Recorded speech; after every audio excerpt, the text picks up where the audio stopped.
Éric Lafont, bonsoir. Bonsoir. Vous êtes juriste de profession, directeur d'une société qui travaille dans l'insertion économique. Vous avez déjà été candidat, c'était 2 fois au municipal, dont une sous les couleurs du MoDem. Cette fois, pas de couleur politique. Vous menez la liste 100% citoyen qui se dit, je cite, innovante, modérée, citoyenne donc, c'est-à-dire non partisane, même si vous êtes soutenu par des mouvements comme Nous Citoyens, le Parti fédéraliste européen, le Parti libéral-démocrate. Et votre objectif, écrivez-vous, c'est de transformer avec intelligence la région. Vos partenaires sont plutôt classés au centre. On avait compris pourtant que les centristes étaient avec Laurent Wauquiez, qui s'étaient alliés. Aujourd'hui, vous n'êtes plus centriste comme vous l'étiez du temps où vous présentiez aux élections municipales à Lyon? Il y a 9 listes en présence. 3 à l'extrême droite, 3 à gauche du PS. Le PS et l'UMP ont stérilisé l'espace politique modéré, avec le succès que l'on constate. C'est-à-dire que cette cogestion du pays depuis 20 ans nous a mis dans une situation très difficile.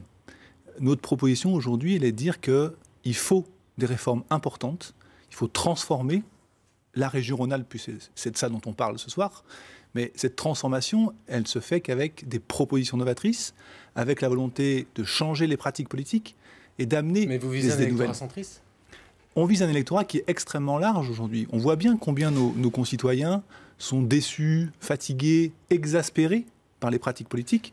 Donc il faut changer ça et il faut amener des solutions et des nouvelles. Nous, on a la conviction que ces idées, elles existent. Elles sont dans l'espace modéré. Pourquoi ? Parce qu'il n'y a pas de solution aux extrêmes. Désigner des boucs émissaires, que ce soit l'Europe, la finance, l'immigration, n'apporte aucune solution. Alors parmi les priorités, ce sont les transports, vous êtes contre les véhicules polluants, vous êtes pour l'électrique, le covoiturage, vous demandez l'arrêt du Lyon-Turin, et chose assez étonnante, vous voulez connecter les grandes villes à la région avec un train qui n'existe pas. C'est l'hyperloop, le transport ultra rapide sous vide. Non mais c'est bien sérieux comme proposition ? Les ingénieurs parlent de basse pression plus que de sous vide. C'est une technologie qui est en train d'émerger, qui est portée par...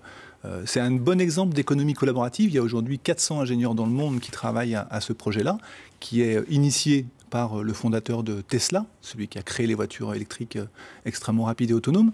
C'est un projet d'avenir pour la région parce qu'aujourd'hui, le territoire a les moyens industriels et scientifiques de se l'approprier et de faire en sorte que la région Auvergne-Rhône-Alpes soit précurseur en la matière. Alors, autre priorité, les lycées. Alors là, on est vraiment totalement loin des portiques de sécurité de Laurent Wauquiez. Vous voulez ouvrir les lycées aux associatifs, mais ça va poser un certain nombre de problèmes. Là, pour le coup, peut-être de sécurité, non ? Je ne crois pas. En l'occurrence, il y a un problème majeur qui est que beaucoup de lycéens échouent après le bac. Il y a un enjeu qui est de les orienter mieux. On a un outil à l'échelle de la région qui sont les lycées, dont la région est propriétaire. Ces lycées, on va les ouvrir, effectivement. C'est une autre philosophie, c'est diversifier l'accès à la connaissance, au savoir, à l'information, faire participer à la vie des lycéens des acteurs économiques, des ONG, le monde environnemental, culturel. Le tout avec pour objectif de diversifier les chances des lycéens, de mieux s'orienter derrière et donc de mieux réussir collectivement. Merci beaucoup Éric Lafont d'être passé ce soir, tête de la liste 100% citoyen.